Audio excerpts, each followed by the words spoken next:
Find a comfortable place, dim the lights, and settle in. Search and rescue has one rule that keeps the people who do it sane. You go out, and you bring them home. But some searches end wrong, even when they end well. Sometimes the lost are found in places they could never have reached. Sometimes they walk out of the trees, and you count one too many. And sometimes, the only one telling the truth is the dog. 3 searchers, 3 recoveries that should have been victories, and 3 things that followed the found back down the mountain. So take a deep breath, listen closely, and welcome to Echoes in the Dark. I have been on 91 searches in the Kutchin wilderness. I have carried out the living, and I have carried out the dead, and I have come home empty-handed more times than I like to count. And until the Reddick search, I would have told you that I understood, more or less, how people get lost in the mountains. There's a shape to it. People go downhill. They follow water. They stay near trails longer than they think they do. They get found within a couple of miles of where they went missing, in the direction gravity and exhaustion push them. And if you know that, you know where to look. Everything about the Reddick search was the wrong shape. That's the part I keep coming back to. Not the fear. The fear came later. It was the shape of it that told me in the first hour that we were not doing the thing we thought we were doing. The call came in on a Saturday in late September, a little before 6 in the evening. A family, parents, grandmother, 3 kids, day hiking a maintained trail in the lower Kutchin, the Easy Loop, the one you take toddlers on. The youngest, a boy named Eli Reddick, was 4 years old. He was walking between his mother and his older sister on a wide, flat section of trail, with a clear line of sight in both directions, and both of them have said, separately, under questioning, the same thing. He was there, and then the trail was empty, and there was no sound. No footsteps in the brush, no cry, nothing. His sister was 9. She was walking with him. She said he was there, and then he wasn't. She said she didn't hear or see him step off the trail. She said, and I've read her statement enough times to quote it, she glanced at a noise, and then he was gone. We had boots on the ground within 90 minutes, which is fast, and we had a scent dog on the trail within 2 hours, which is very fast. And both of those facts matter because they're the reason the next part is impossible instead of merely unlikely. The dog wouldn't take the trail.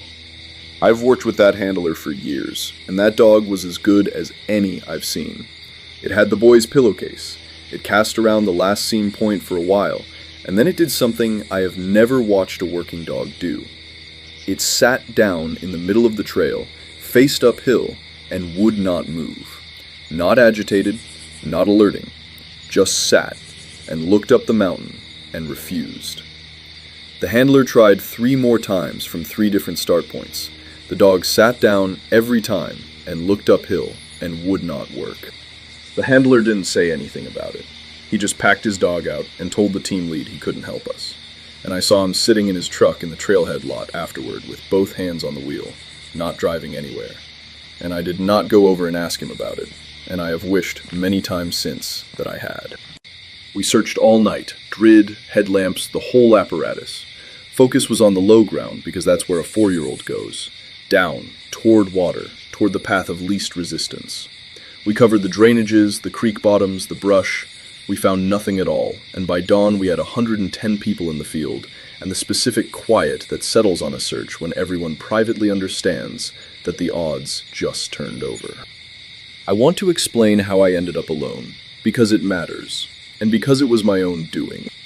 Around midday on the second day, the incident commander restructured the search. The low ground was exhausted. Somebody floated the idea, half as a joke, the kind of gallows joke you make at hour 30, that maybe we should be looking up. And somebody else pointed out that a 4-year-old couldn't climb the approach to the high basin, and everybody agreed, and the map got redrawn to cover more of the same low ground we'd already covered twice. I couldn't let it go. I have a kid of my own, and when a searcher hears 4 years old, something in the back of the skull picks up the whole job and carries it, and you stop being a technician and start being something a lot more dangerous. A person who is going to find that child, regardless of what it costs. I went to the IC and asked to take a solo hasty up the eastern approach toward the high basin, just to clear it, just to say we'd looked. He said no. He said it was outside the probability area, and he wasn't splitting resources on a hunch. So I did it anyway. I told the team I was walking a section line, and I went up. Alone, off plan, with nobody knowing exactly where I was, which is the single stupidest thing you can do in this line of work, and which I did with my eyes open, because I could not stand the thought of that boy up there, while 110 people looked in the wrong direction. I want that on the record before I tell you the rest. Everything that happened to me on that mountain happened because I put myself there. The eastern approach is a long grind. 4 miles of climbing through timber and then a boulder field, and then the scree apron below the basin lip. I made the timber by early afternoon. That's where the woods went quiet. I don't mean quiet in the poetic sense. I mean the birds stopped. All of them, at once, the way they do when a hawk comes through. Except this didn't pass. It stayed. I climbed for 20 minutes through a September forest that should have been full of jays and squirrels and wind, and it was silent enough that I could hear my own pulse in my ears. And I kept moving, because I've been out here long enough to know that the woods do strange things, and most of them mean nothing. Then something started walking parallel to me.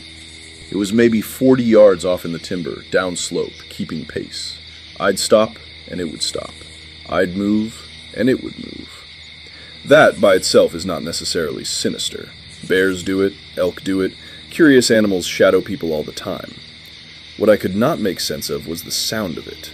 It was heavy. Heavy the way a bear is heavy, brush cracking, weight coming down through deadfall. But the rhythm of it was wrong. 2 beats, not 4. A heavy, unhurried 2-beat gait, pacing me through the trees for the better part of a mile. I did what you're supposed to do. I made myself big, I made noise, I talked to it. Loud, calm, the way you talk to a bear you want to leave. Hey bear, hey bear. Anything within 400 yards knew exactly where I was and what I was, and any animal in these mountains that's had a lifetime of learning to avoid people would have peeled off. It didn't peel off. It stopped when I started talking. And then it came closer. I saw it for about a second and a half. I've had years to be honest with myself about that second and a half, and here's the honest version. I saw a shape, upslope of me now. It had gotten above me without my hearing it change position, which I still cannot account for. Standing between 2 hemlocks in bad afternoon light with the sun behind it. Dark, tall, wider through the shoulders than a man. Standing on 2 legs, absolutely still, with the specific stillness of something that has decided not to be seen and knows how. I want to be careful here, because I know what people want me to say, and I'm not going to say it. I could not tell you it was a bear. I could not tell you it wasn't. Bears stand. Bears are big and dark, and they can look uncannily like a person in the wrong light, and a tired man on hour 30 of a search will fill in whatever his fear supplies. That's the truth. That's all I've got. What I can tell you is that whatever it was, it came at me, and it did not come at me the way an animal comes at you. An animal that charges is loud. It huffs, it pops its jaw, it wants you to run. The whole point of the charge is to get you gone. This came silently, downhill, fast, from 30 feet, and I got maybe half a turn before it hit me. And the thing I remember most is that it did not maul me. It didn't bite, it didn't claw. It hit me the way a man swings a piece of lumber, one enormous lateral blow across my ribs and back that took me completely off my feet and threw me into the rocks at the base of the hemlocks. I went down hard on granite. I heard my own ribs go, that flat, wet crack you feel more than hear, and my leg twisted under me on the way down, and something in my knee tore, and my head came off the rock, and the world went white and gray, and then partway back. I was on my back on the slope, and it was standing over me. I did not get a good look at it. There was blood coming into my left eye from a split across my eyebrow. I only have impressions. It was tall enough that from the ground it filled a genuinely alarming amount of sky. It smelled, and this is the detail that has never left me, like wet stone and old carrion, a cold mineral rot I have never smelled before or since. And it was breathing, slow and even and unbothered, standing over a man it had just broken, taking its time. I remember thinking, with the strange clarity you get when your body has already given up on being brave, it's deciding. And then it hit me a second time. An open, downward blow that put my shoulder out and drove me another few feet down the slope. And I understood, dimly, that it wasn't attacking me. It was moving me. It was pushing me down the mountain. It hit me twice, both times sideways and down, both times away from the basin, and then it stood there and made a sound. I've tried to describe that sound, and I've never gotten it right. It wasn't a roar, it wasn't a growl. It was low, and it was rhythmic. 3 descending notes, almost like a word, almost like a sentence with the meaning sanded off. And it was aimed down slope. It was aimed at where I was supposed to go. And I did not go. I don't have a heroic explanation. I got up because the boy was up there, and I was down here, and every calculation about my own survival had simply stopped running.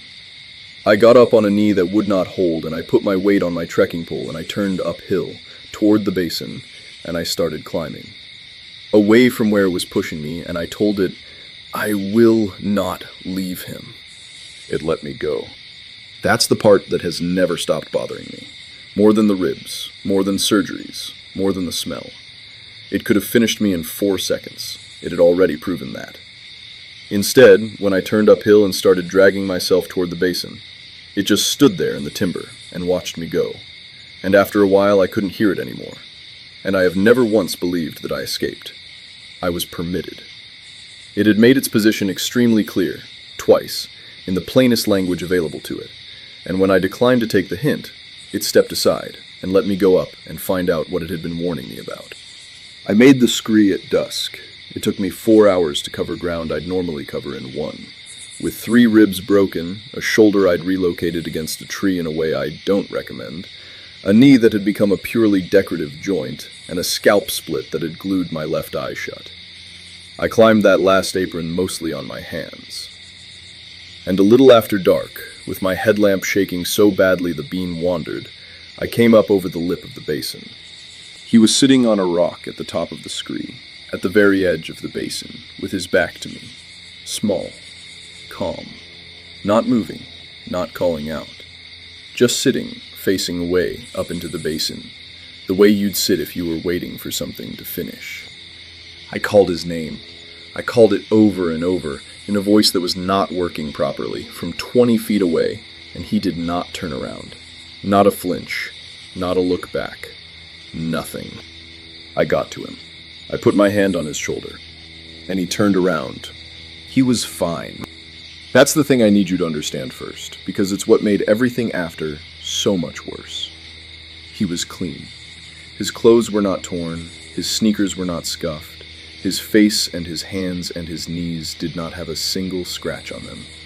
And he was not dehydrated, and he was not cold, and he was not crying, and he had spent 2 nights above 8,000 feet in September in the Kutchin in a t-shirt without so much as chapped lips.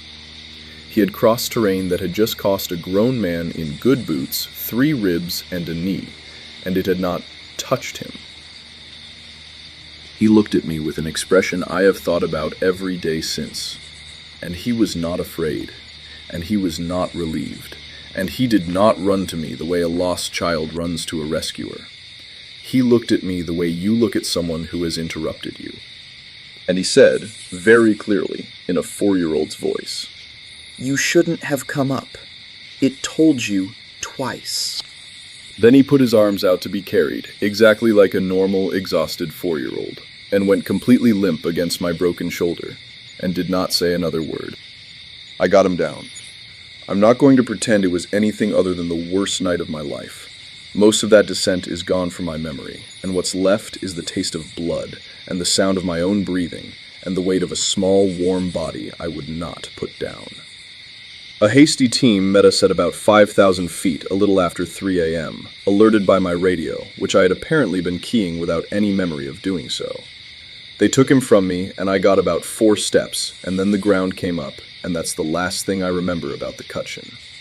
3 ribs, a torn ACL and meniscus, a separated shoulder, 22 stitches in my scalp, a hairline fracture in my left forearm I didn't even notice until the x-rays, 8 months out of work, 2 surgeries, a year of physical therapy that I complained about constantly and that gave me my knee back. I'm fine now. That's the honest medical answer. I limp when it's cold. I don't run anymore. I still work, though I've moved to the command side, and I don't go up high. And I tell people that's because of the knee, and it's about 40% true. Eli Reddick went home. He was discharged in 2 days. He was dehydrated by the time he reached the hospital, but otherwise, in the words of the summary, unremarkable. He is, by every account I have been given, a normal, happy kid. That's the good ending. We found a lost 4-year-old alive after 2 nights out, which almost never happens, and he went home to his mother. I would do it again, with worse injuries. I need you to hear me say that. Here's the rest of it. I never told anyone what he said on that rock. It's not in a report. It isn't in my statement. There was no way for that boy to know that something had warned me off twice on my way up. I hadn't told anyone yet, and I was alone when it happened. I've never had an explanation for that, and I stopped looking for one. I went to see the family about 6 weeks after, on crutches, because the mother asked me to come, and because I wanted to see him. I wanted to see a normal kid in a normal living room with normal toys, and that's what I got. And for about an hour, I felt better than I'd felt since the mountain.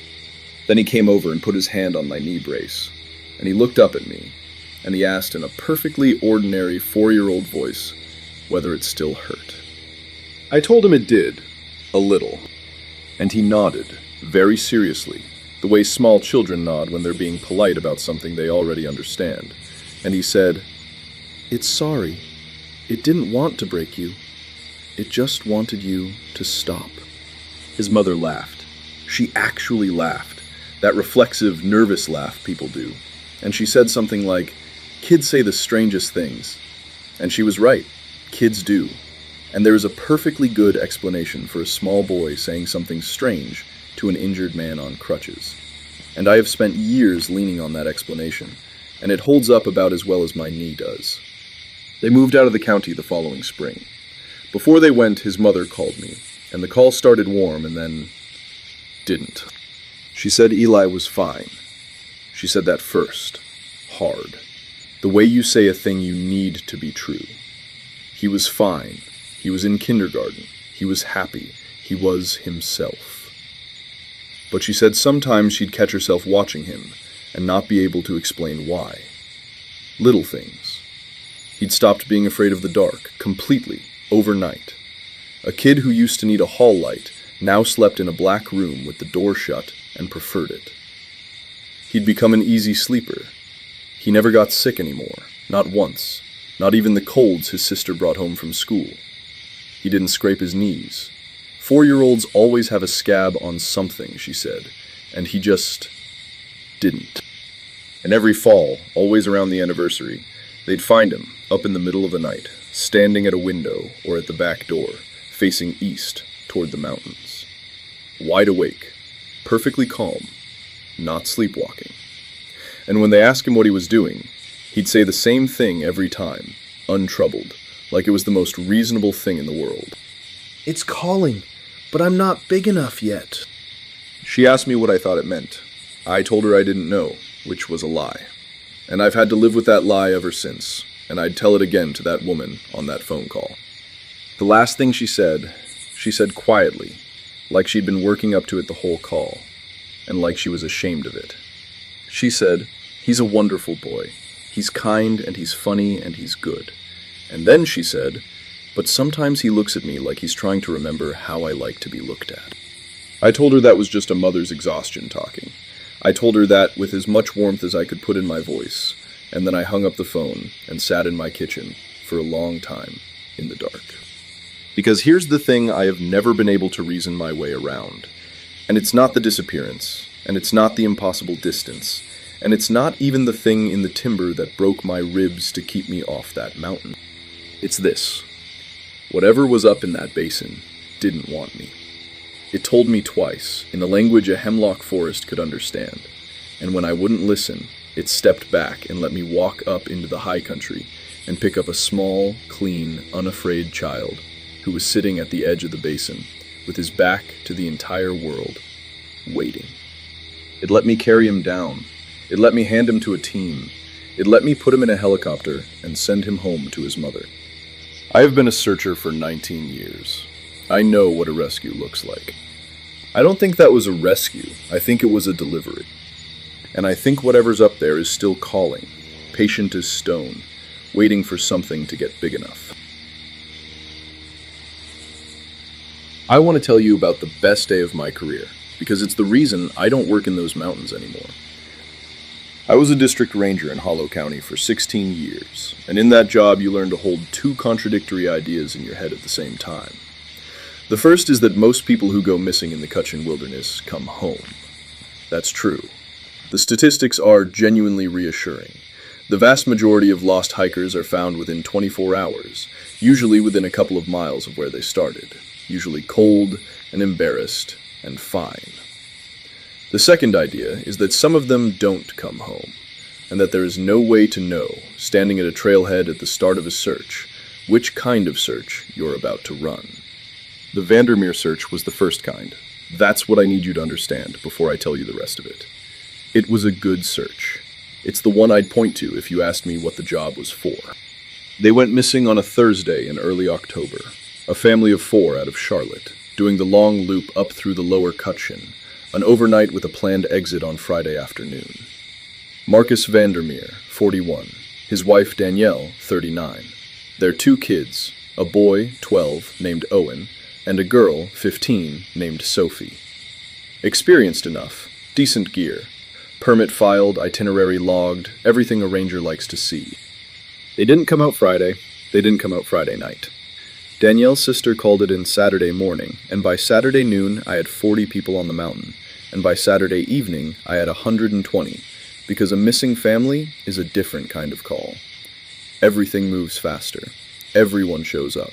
You get volunteers driving 3 hours from other counties. Nobody complains about the weather. Whatever cynicism people carry around gets checked at the trailhead, because there are children on that mountain. Saturday night was bad. Temperature dropped into the low 30s, and we had a hasty team follow a false lead up the east drainage and burn 6 hours on it, and by about 2 in the morning, I was standing at the command post, doing the math that every search manager does and never says out loud. 2 nights out. 2 kids. Turning cold. The dogs, I'll mention, were useless. I'll mention it because I've thought about it a lot since. We had 3 scent dogs, and none of them could hold a track past about the 2-mile mark. They'd work, and then they'd lose it. Not alert, not indicate, just lose it, as though the trail simply stopped in the middle of open ground. The handlers were frustrated. One of them told me it was like following footprints that ran out. I filed it under bad conditions and moved on, because at 2 in the morning on the second night of a search for 2 children, you do not have time to be curious. Sunday morning, a little after 9, all 4 of them walked out of the tree line at the trailhead. I was standing maybe 60 yards away at the command post, with a coffee in my hand and a map in front of me, and somebody said, "Hey," in a voice that made everyone turn around. And there they were, coming out of the trees at the edge of the parking area, walking, all 4 of them. I have never heard a sound like the one that parking lot made. 120 people who had spent 2 days preparing themselves for the other outcome, and there's the whole family on their feet in the sunlight. They were in rough shape, but the right kind of rough shape. That's important. They were dehydrated and sunburned and filthy and hypothermic around the edges, exactly as beat up as you would expect from 2 nights out in October without adequate shelter. Sophie had a badly rolled ankle and was limping. Owen was crying in the way kids cry when the adrenaline finally lets go. Marcus had a nasty gash on his shin, already scabbed, and Danielle had blisters on both heels that had gone through to raw.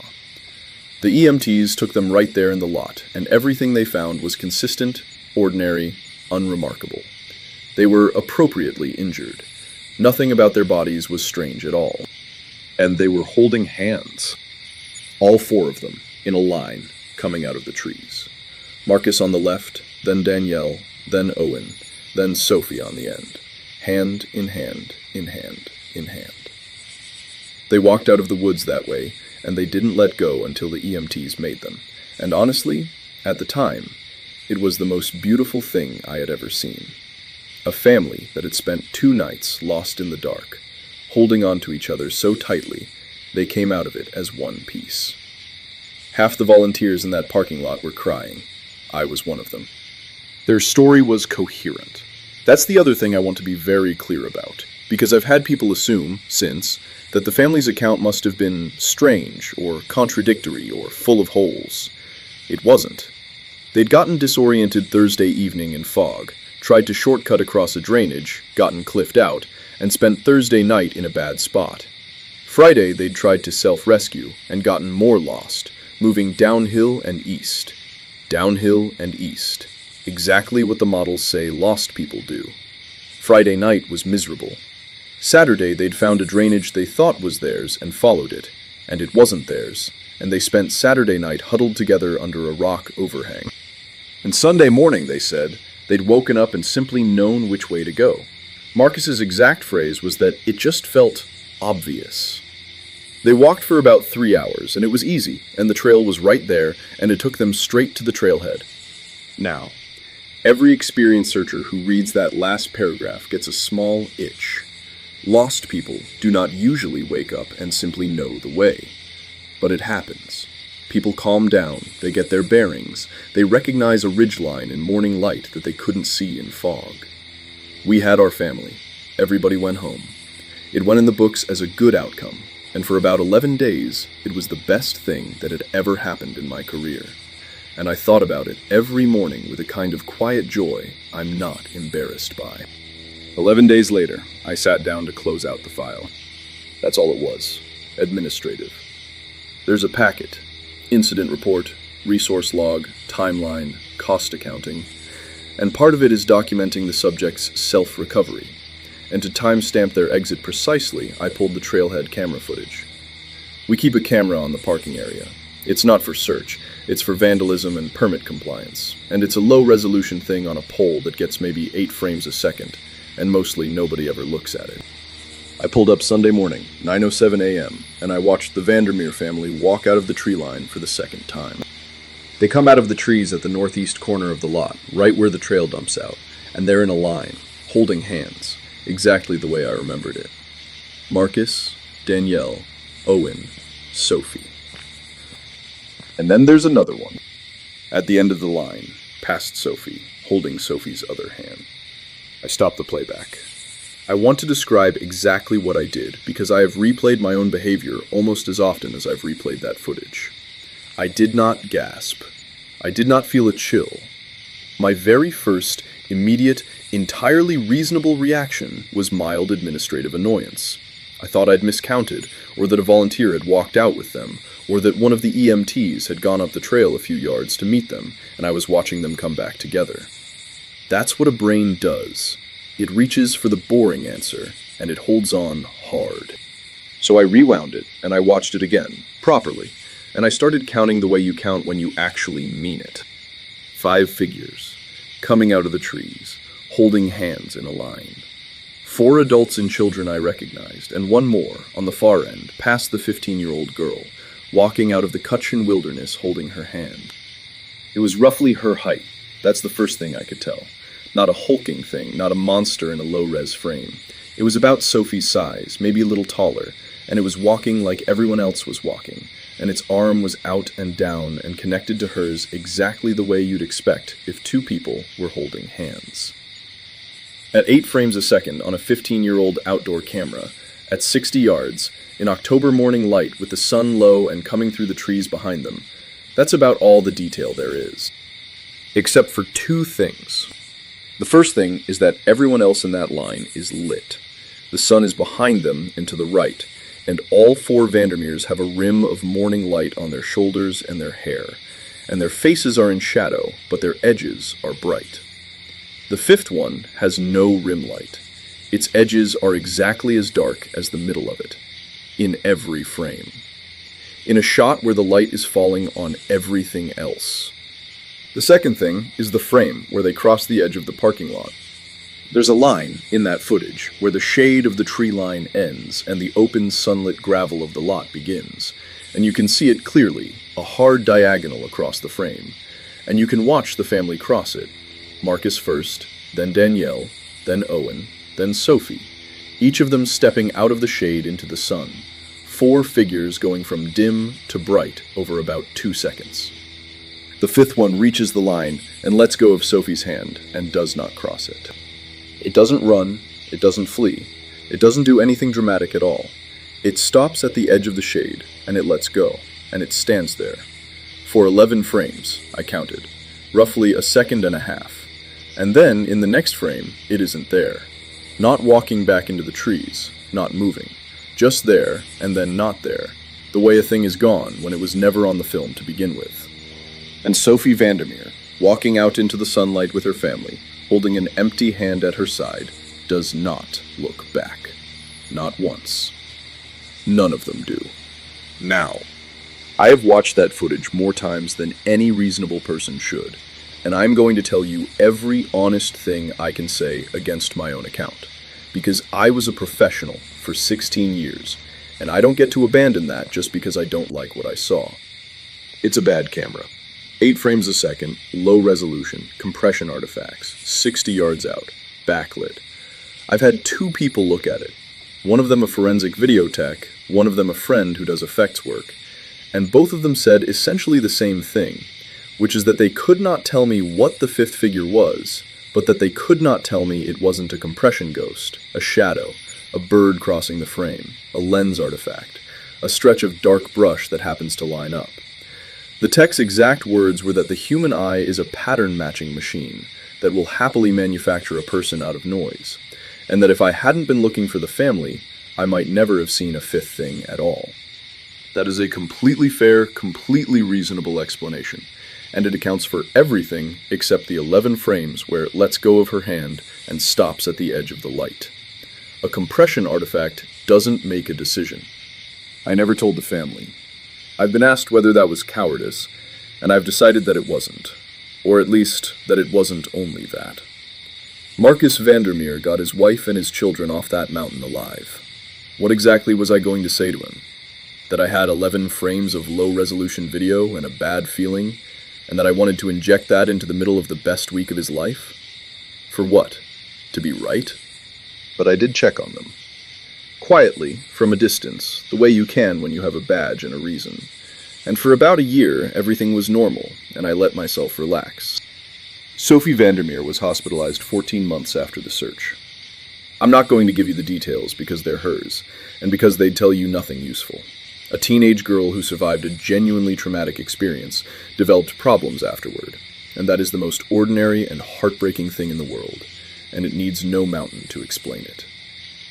Her family says she was never quite the same after the cut-in. That is what every family says.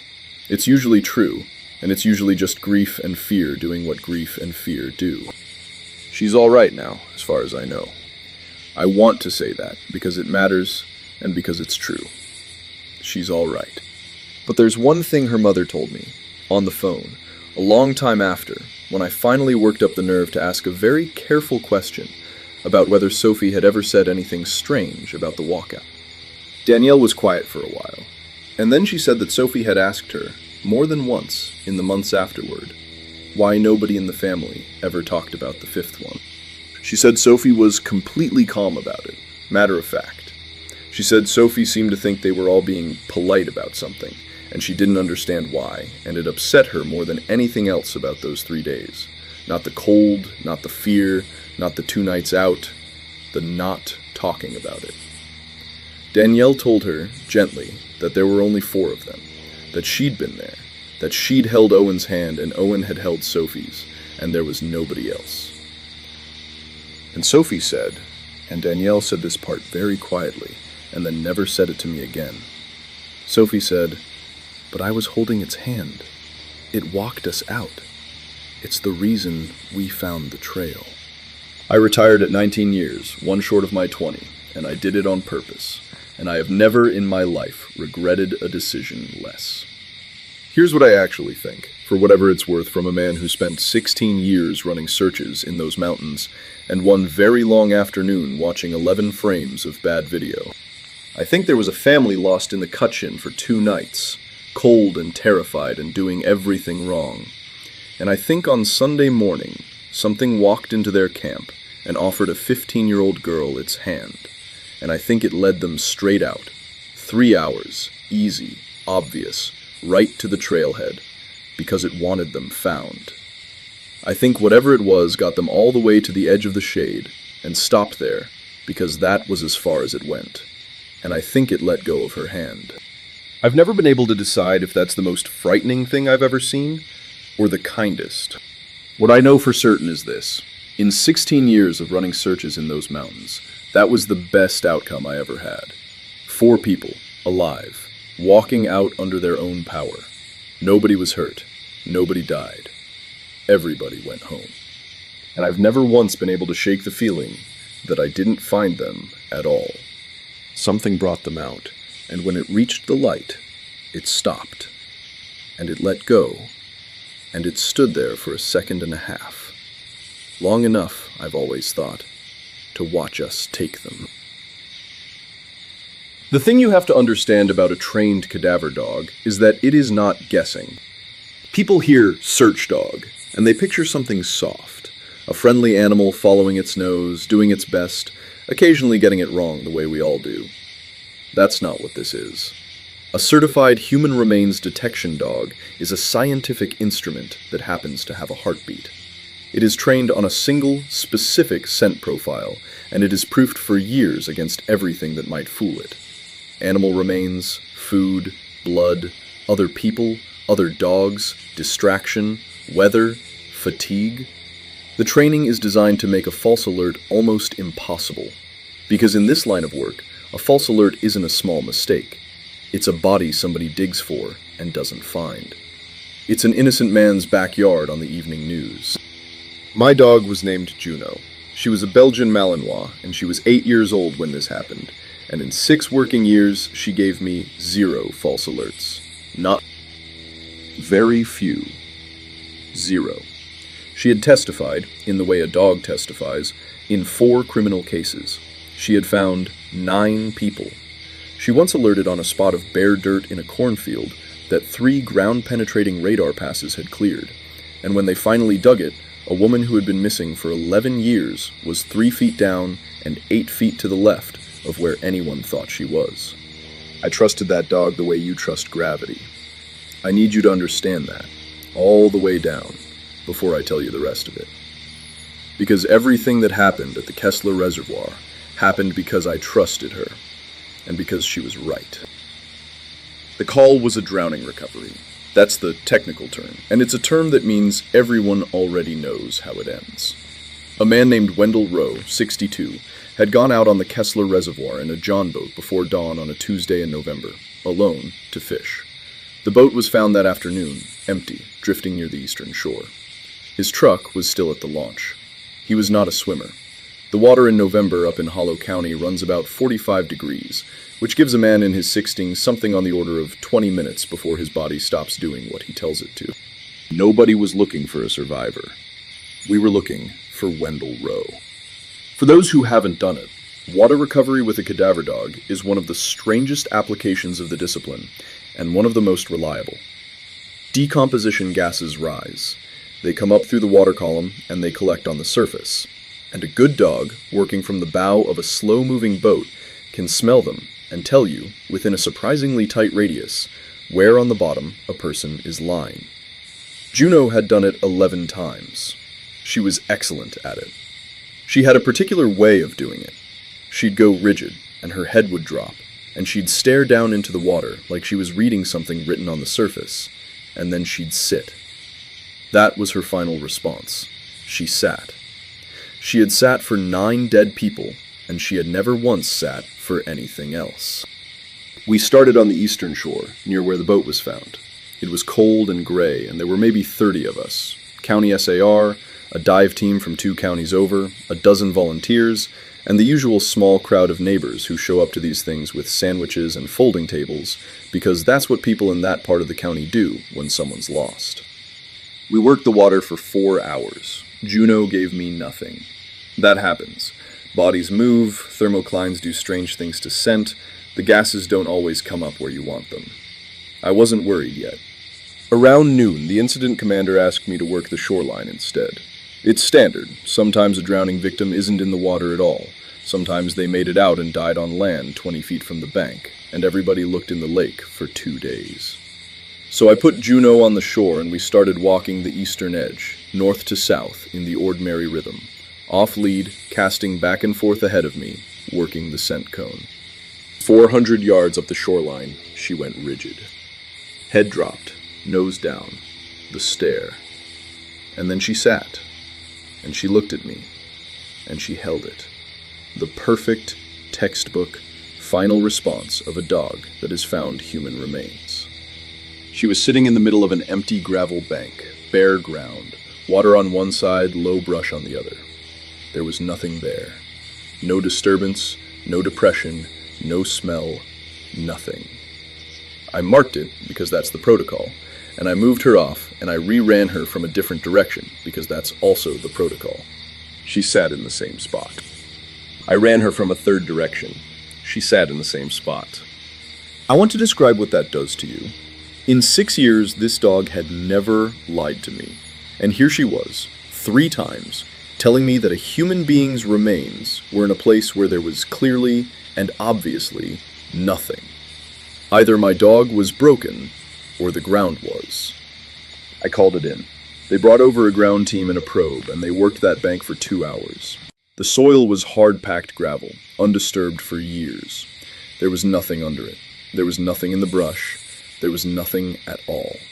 And Juno sat down on that same square meter of gravel 4 more times that afternoon. Calm and certain and completely wrong. I took her off the shoreline. I told the IC my dog was having an off day and I was going to rest her. And that was the first lie I told about Juno, and I told it to protect her. And I've thought about that a lot since. We came back the next morning.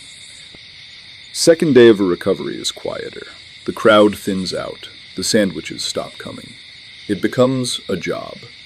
There were maybe 20 of us on scene, and the dive team was going to run a grid on the deep part of the reservoir, and I was going to give Juno one more shot at the shoreline, and then go home and have a very hard conversation with myself about whether an 8-year-old dog was starting to lose it. I ran her from the boat ramp, north. She worked beautifully. Focused, methodical, happy. That loose, joyful body language a working dog has when it's doing the thing it was built to do.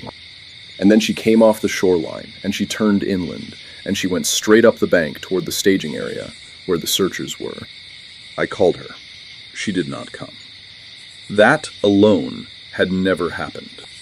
She went into the middle of the staging area, where 15 or 20 people were standing around a folding table with coffee, and she stopped in front of a man I'd been standing beside 20 minutes earlier, and she went rigid, and her head dropped, and she sat.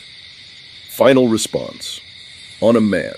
On a living, breathing, standing man, drinking coffee out of a paper cup. He was a volunteer, 50s maybe, in a Carhartt jacket and a knit cap. He looked down at the dog, and he smiled at her, a perfectly normal, friendly smile. And he said, "Well, hey there." And Juno sat in front of him, and stared at him, and did not move. And the whole staging area laughed, the way people laugh at a working dog being goofy. And I got her out of there fast, and made a joke about her wanting his sandwich. Then I took her 50 yards down the bank, and knelt down and put my hands on her sides and felt her whole body shaking. Not excited. Not scared, exactly. Shaking the way a dog shakes when it is holding a trained response as hard as it can and being pulled away from it. She kept looking back up the bank, every few seconds, back at that man. I told myself she was contaminated. That's the technical explanation, and it's a real thing. A dog can pick up residual scent from a handler who's been around remains, from clothing, from equipment. A volunteer who works at a funeral home, a guy who'd been handling something. There are boring explanations for a dog alerting on a person, and I reached for every single one of them. She alerted on him twice more that day. Both times I pulled her off. Both times she went back. And that afternoon, she alerted on 2 more men. 3 men. That's what it came down to. Over the second and third days of that recovery, my dog gave a full, textbook, 4-legged final response on 3 specific living men, over and over, in front of everybody, until it stopped being funny and started being a problem, and the incident commander asked me, politely, because he's a decent man, to please put my dog in the truck. I want to tell you about the three men, and I want to be precise, because the precision is the whole thing. They were volunteers, all three of them. They were on the roster. I checked, that night, in my truck, with a flashlight, hands not quite steady. They had signed in. Their names were on the sheet in their own handwriting. Kessler, one of them was called, which I noted at the time only because it was also the name of the reservoir, and I thought, must be family. There have been Kesslers in that valley for 100 years. They were unremarkable. That's the part I need to land. They were unremarkable men in their 40s and 50s in work jackets, and they talked to people, and people talked back to them, and they carried gear, and they walked grids, and they drank the coffee, and when the church ladies brought sandwiches down at noon, they took sandwiches, and they ate them. Everybody remembered them. When I asked around, carefully, that third evening, trying very hard to sound like a man making conversation and not like a man losing his grip, everybody knew who I was talking about. Sure, they'd say. The three guys. Been here since the start. Good workers. Quiet. Nobody could tell me what agency they were with. Nobody could tell me which vehicles they'd come in. Nobody could remember seeing them arrive in the morning or leave at night. And when I went out to the lot on the third evening and did a slow walk past every truck and wrote down every plate and went back to the sign-in sheet, there were 31 names and 28 vehicles, and every vehicle belonged to somebody I could account for. They were there. They were absolutely, physically, three-dimensionally there, and my dog, an instrument that had never in 6 years been wrong, was telling me, over and over, with the only word she had, that they were dead. Here's where I have to stop and tell you what I actually thought at the time, because I don't want to make myself sound smarter than I was. I thought they were ghosts. That's what I thought. That's where my mind went. And I want to be honest about it, because it's where everybody's mind goes, and because it's wrong. And the way it's wrong is the reason I've never told this story to anyone in my profession. The three men weren't hiding. They weren't lurking at the edges. They weren't watching me from the tree line or appearing and disappearing. They were doing something much stranger than that, and it took me until the fourth day to see it, and I only saw it because I'd been pulled off the search and had nothing to do but sit in my truck with a shaking dog and watch. They were searching. They walked grids. They worked the shoreline. They were on the water in the boats. They probed the brush with sticks. 3 men in the middle of 30 other people doing the exact same job as everyone else, with what I can only describe as tremendous focus. They were looking for Wendell Rowe, and they were looking for him harder than anybody. That's the moment the floor went out from under me. Sitting in a cold truck on the 4th morning of a recovery, watching 3 men my dog said were corpses methodically searching a reservoir for a drowned fisherman, and understanding, in the way you understand things you have no evidence for and no argument against, that they were not there to haunt anyone.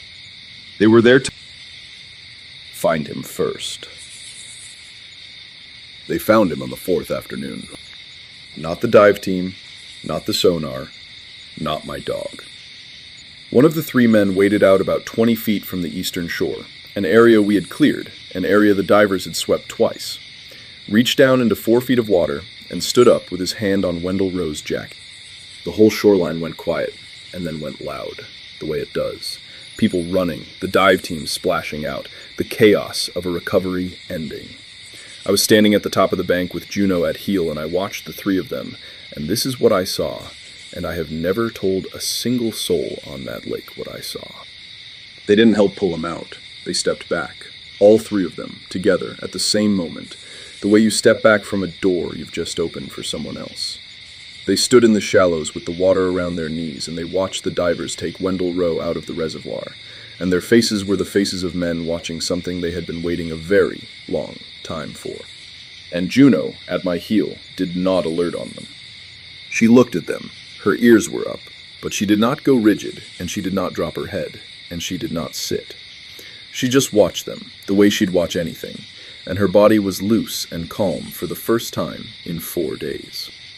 Whatever she had been smelling on those three men was not on them anymore. They were gone before the ambulance left. Not dramatically. Nobody saw them walk into the woods or vanish in a puff of anything. They were just not in the parking lot, and not on the shore, and not anywhere. And when the paperwork got closed out a week later, there were 31 names on the volunteer roster, and only 28 of them could be matched to a real person with a real address and a real reason to have been at the Kessler Reservoir that November. I looked up the name Kessler eventually. Of course I did. Sat in the county records office for an entire day like an idiot. There were Kesslers in that valley for 140 years, right up until the reservoir. The water went in during the 50s. Before that, it was a valley with a farm road and a church and a cemetery. And the cemetery was moved when the dam went in, the way they always are. And if you read the county's own records, the way I did, you'll find the same sentence I found, buried in a line item in a 1954 relocation report, written in the flat, bureaucratic voice of a man who was probably annoyed about the paperwork. 3 graves in the eastern section could not be found and were not relocated. 3. They're still down there, under 45-degree water, under a reservoir, in the eastern section, right about where a John boat drifted empty on a Tuesday in November, and right about where a man's body was found in 4 feet of water in a place that had been searched twice. I've had a long time to think about what my dog was telling me. She was not wrong. I want to say that as clearly as I can, because it's the only thing in this entire account that I am completely certain of. Juno alerted on human remains, 3 times over, on 3 specific men, exactly the way she was trained to, exactly the way she had done 9 times before for 9 dead people. She was not broken. She was not confused. She smelled what she smelled, and she told me the truth. And the truth was that those 3 men were dead, and they were also standing in a parking lot eating a church lady's sandwich, and both of those things were true at the same time. And she stopped alerting the instant they found him. That's the part I can't get past. Whatever she was smelling wasn't them. It was the thing they were carrying. The unfinished part.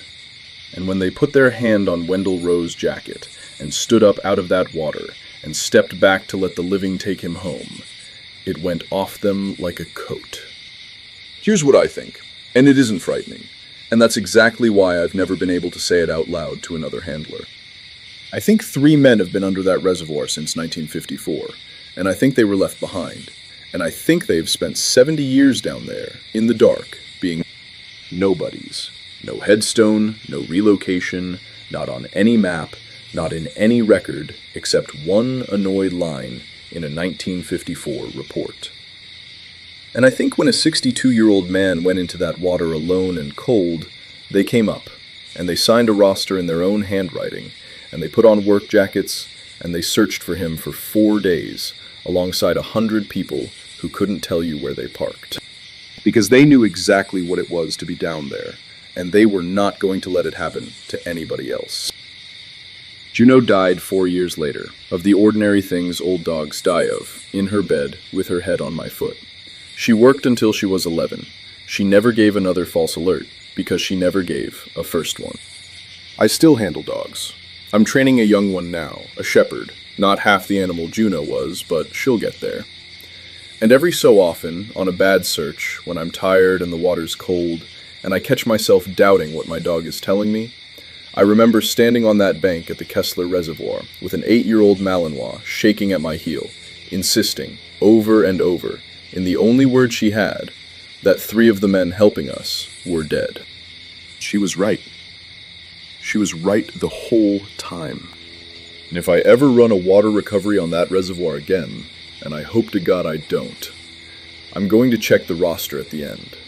And if there are more names on it than there are people, I'm not going to say a word to anybody.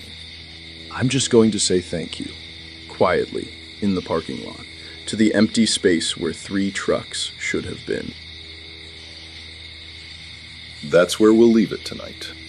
If these stories kept you company tonight, don't forget to like, subscribe, and join us for the next journey into the unknown. And if you've got a story of your own, something that came back from the woods not quite the way it went in, email it to us. We may just tell it here someday. Until then, remember, sometimes it is worse to find the thing you are looking for.